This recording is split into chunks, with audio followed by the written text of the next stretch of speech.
sem moral prav dvigant pokrov motorja, da vam lahko pokažem, kaj je največja novost te Mazde CX-5, ki jo imamo na testu.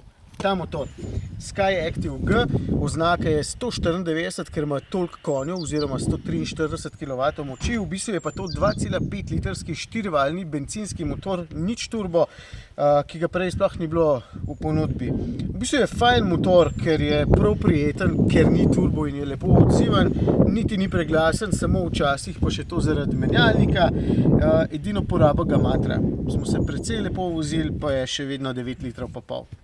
Ful je čist. Ja, ker je avto nov, nič ni umazan še. Se tudi avto je čist, ker smo pazili.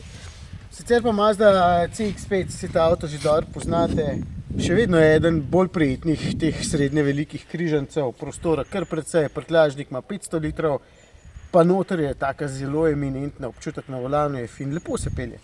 Več pa v testu, zdaj me zebe.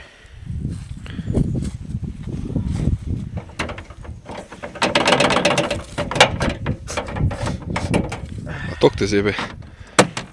Čisto simpel.